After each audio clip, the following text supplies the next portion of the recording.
Good evening, YouTube. Heir of Dawi here, and I'm going to bring the week of Dawi stuff to a close with this video. I'll bring some final thoughts and really an epic battle. This battle coming from the stream that I did last Tuesday. It was a battle between myself and Regina D from the Discord server. I'm going to slow it down for just a second to make sure you all see the armies. Up front, it's just a line of Dwarf Warriors with the Warriors of Dragonfire pass for me. 4 Quarrelers. I've got 3 Slayers, one of which is the Dragonback Slayers. I've got 2 Longbeards out on my flanks, and then I've once again heavily invested in a leadership core here of a Lord, Felix, and Gotrek, all 3, which should give me quite a bit of power depending on the circumstance. And Regina is playing the Wood Elves. She loves playing elves, mostly high elves, but she, I think, is good with any of the elf factions. Well, I mean, maybe not the Dark Elves at this point, but the other 2. So she has brought a huge number of Glade Guard with Starfire Shafts. Now, Starfire Shafts, I believe, way back, used to deal magical damage. Well, now they're just armor piercing with flaming ammunition, so slightly different story. There's a couple of key things to understand about these archers. If they just sit back and trade with Quarrelers, it probably wouldn't be a brilliant trade. They do outrange Quarrelers by 10 meters, but they can fire whilst moving, only in the forward direction. That's a big deal because the archers can come up, prepare to fire, get their volley off quicker, and then retreat. My dwarves are shielded and armored, and this gives the Starfire Shaft archers a pretty big advantage here, and you can see that she has deployed her army. Far to the back, there is some Hawk Riders and a huge line of Eternal Guard, and then supporting her off in the distance is going to be the Wardens of Cithral, Wildwood Ranger. They have armor sundering and deal armor-piercing damage while being specifically anti-large. They are still quite good, and then the Hawkeyes of Drakira have deployed far behind me. So let's get the match underway. While the skirmishing portion of this match kind of begins to unfold, I will go ahead and start giving you kind of my closing thoughts after Dawi week. When we started the week, my opinion was that I felt like the dwarves were still too weak. They needed some changes. And I still stick to that, but probably to a smaller degree than I did at the beginning of the week. Now, of course, starting now, you don't have to wait till I'm done, but get down there in the comments after you hear what I say, and if you disagree, please leave counter opinions. Or if you agree, let me know why you think you agree, or if you think that I got it wrong, okay? So, here's what I think about the dwarves. The changes in mass to the dwarf lords were huge. They made the dwarf faction considerably better. It was a big change, it was a good change, and overall it is helping the dwarves considerably. Now, the addition of Gotrek also helps the dwarves considerably because he is supremely powerful in certain situations, though still vulnerable to a few things. So an interesting addition indeed. At the beginning of the week, I also mentioned that I would love to see some changes to gyrocopters, meaning I would like to see them be able to fire whilst moving, again, only in the forward direction, not a 360-degree arc, because I know their gun is front-mounted, but I still think all gyrocopters should be able to fire while moving. Right now, only the Skyhammer can, and the Skyhammer is just not worth the money. It is really a poor unit, in my opinion. I don't know, maybe someone has found otherwise, but I don't think it's good.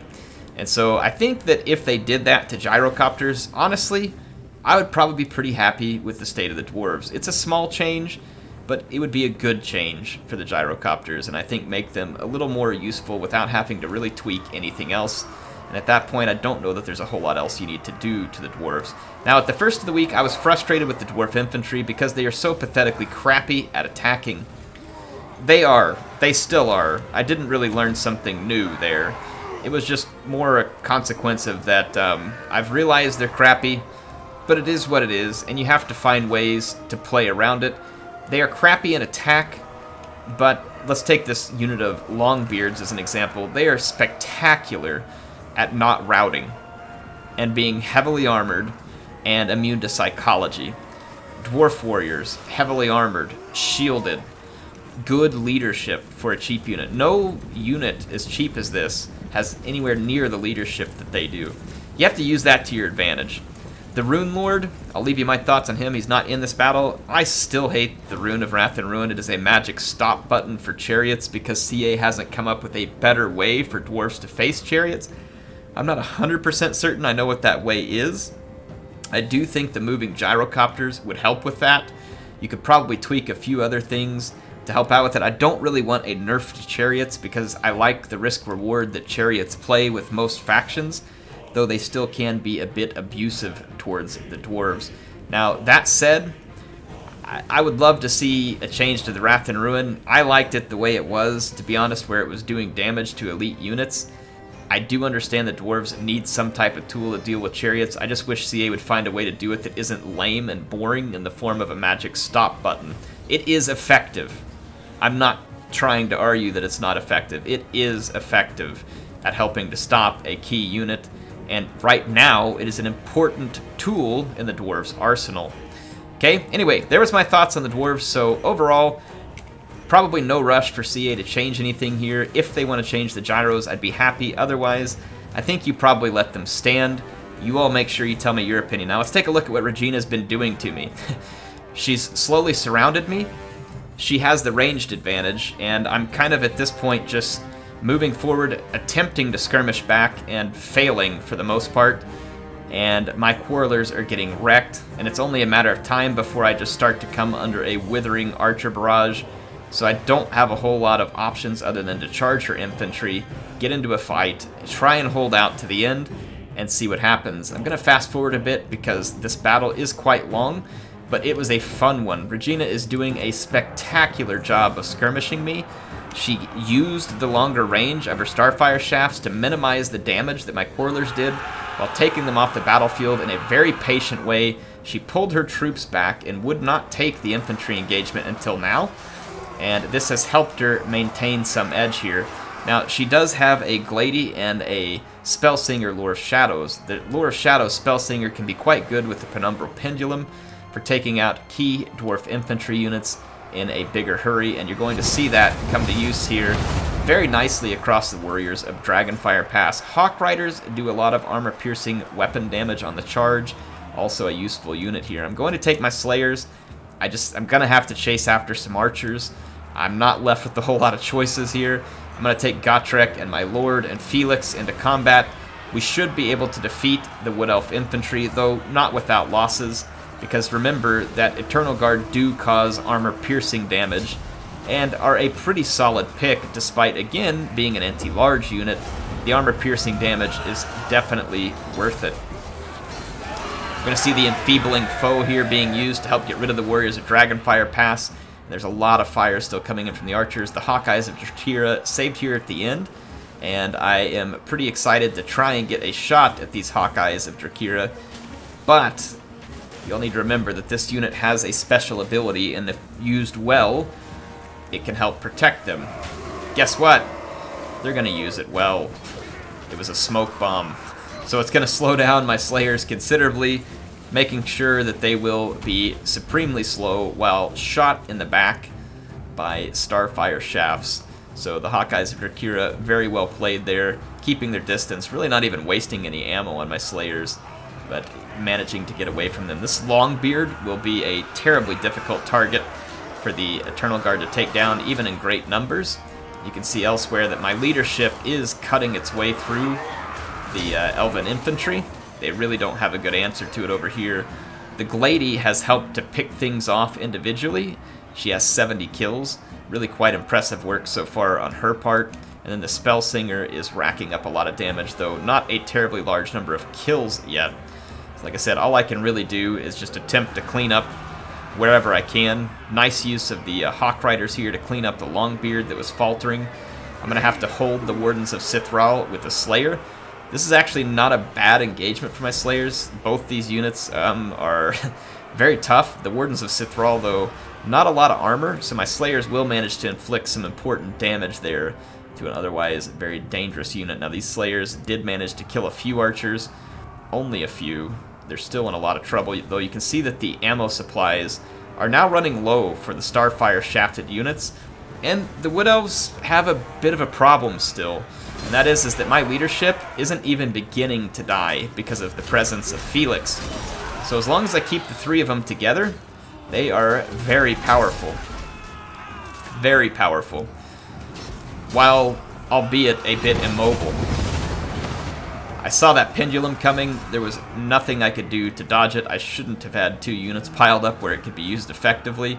The Spellsinger is paying dividends for Regina at this point, so she has played an absolutely spectacular battle through the events so far. The skirmishing was top-notch, and the army choice really made to punish many of my dwarf builds. Now, there's quite a few people here who think I should bring artillery in this type of fight. I need to go check out that option. I personally don't see how that with 5 Starfire shafts, Regina couldn't have somehow closed the distance to that artillery and just killed it, because it would have been a liability for me. But I don't know, maybe it would be worth it because of how much damage it can cause in the meantime, but I feel like that she could just spread out, close the distance, and destroy the artillery piece, and then I'm down an important unit and had to spend the money on it. But I have spent a huge amount of money on my leadership. A huge amount of money. If I would have spent less on my leadership, this would have allowed me the artillery plus everything I had. Almost, right? So if I would have limited the number of units, then I may have been able to change my build as a whole, and in that case, yeah, artillery could have been helpful because I would have had the Quarrelers to help keep the Starfire shafts at bay while being able to fire artillery, and in that case, I think it would have been quite effective versus what we came up against here. Now, pretty much everything is dead. I got a few Longbeards over here, and my leadership is just absolutely trucking it towards the wind, towards the woods, because it's basically all I have left. Now, the Hawkeyes of Drakira have a single target on their mind, and his name is Felix. He has no shield, and he's healing my leadership. Regina is quite aware of who needs to die, so Felix becomes the prey of Anathraema, and he is going to take an absolute withering barrage of fire from the Hawkeyes while being even more vulnerable to missile fire. He is in serious trouble. Now remember, Felix can't heal himself or others unless he's in melee. So at this point, Regina is going to deny me melee combat while picking away at Felix. And I'm going to fast forward because this is a long process, and she knows it, and she's playing it patiently. I know some people hate this type of Wood Elf play, and I guess I do if the person doing it is just like particularly toxic, but Regina isn't. This is just the way she plays. She likes to play different armies, and she likes to play to the strengths of the elves, and she does a good job at it. And this was a highly entertaining battle that, in my opinion, was being played very well by her, and you can see it playing out here. The patience with her eagle, knowing where to strike, while regrouping and resting her forces, but continuing the assault. Felix gets routed here, and I want to show you all this play.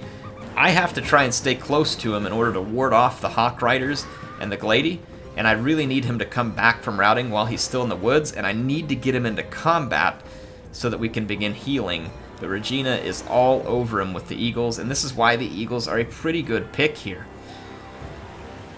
They deal the armor-piercing damage, they're mobile, and the Dwarves really can't do much about them. So again, using the strengths of the Wood Elves here. And this is a difficult matchup in a lot of ways for the Wood Elves. At least I think it is. See here, the Glady going to charge down and attempt to get Felix out of here. Gotrek is going to be able to come in and get in a hit. Definitely not what the Glady wants. Gotrek, you can see, damages her very, very quickly. Anyway, she's going to keep Felix on the run. I'm kind of scared to come out here in the open with my leadership, but then again, I don't know. Maybe I should have, because Felix is very important, but I felt like I was fighting a losing battle. I give in, but look at this. Felix comes back from routing while he's being attacked by Hawk Riders. If I would have followed him, I would have been able to get into combat over here, and then he may have been able to do some more healing. He is healing right now, but in the meantime, my Lord and Gotrek have gotten pinned down. They will no longer be able to heal. But Gotrek, as you all have seen, is unbreakable, and he is an absolute dwarf beast in melee, even against infantry. One would think that he's mainly anti-large, and I suppose that's true, but do not underestimate him versus infantry. So you can see that the Eternal Guard's here fighting, and you're going to see the Dwarf Lord become the focus. Regina knows which units she needs to focus, and she's done a spectacular job of it the entire battle. And it's critical when you're playing these skirmishing builds. You have to know what target should you be focusing on, and in which order. And in this case, she knows that Gotrek is not going to rout.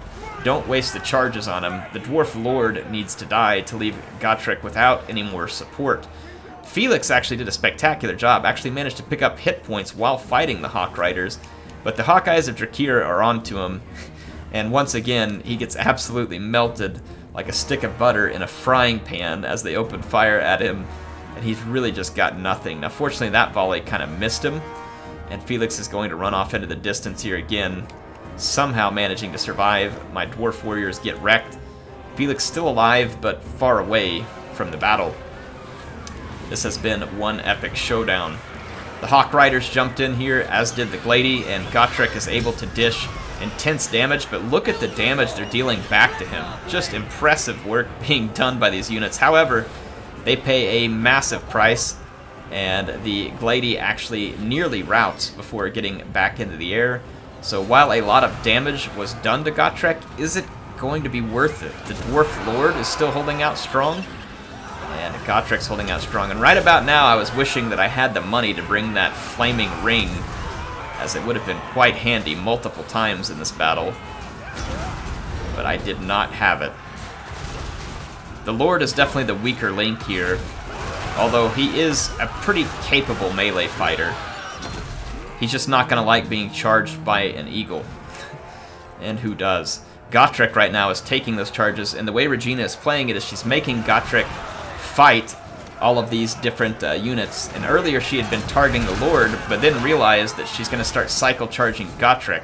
And right there she forced his respawn of hit points. So he did get some hit points respawn that kept him alive.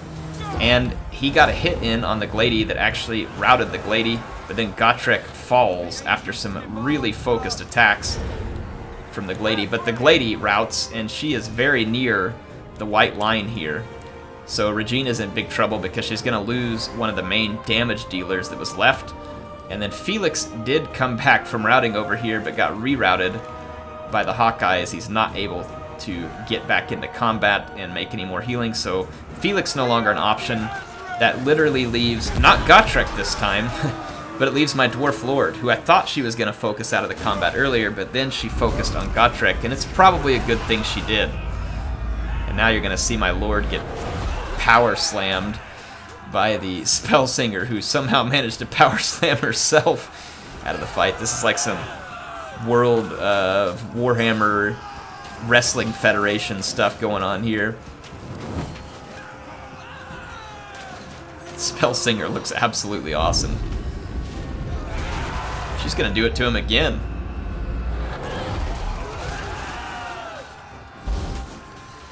Get some epic animations in here for CA. Kind of sucks for me because the animation just keeps happening over and over again. Makes it hard for me to get a hit. Right there, the Dwarf Lord does manage to land a hit, and the Spellsinger starts to take a little bit of damage, but there's a lot of infantry around, and so it's hard for the Lord to focus that damage. You can see the power bar working heavily against me, but the Lord is slowly getting a little bit of work done. He's got 102 kills. He's been relatively tanky. You see this -9 melee attack. Not when my leadership's below 50% though, and unfortunately for me, my leadership is below 50% pretty much for the entirety of this fight. If it wasn't, this would be a whole different story here, nerfing the melee attack of all these units around me.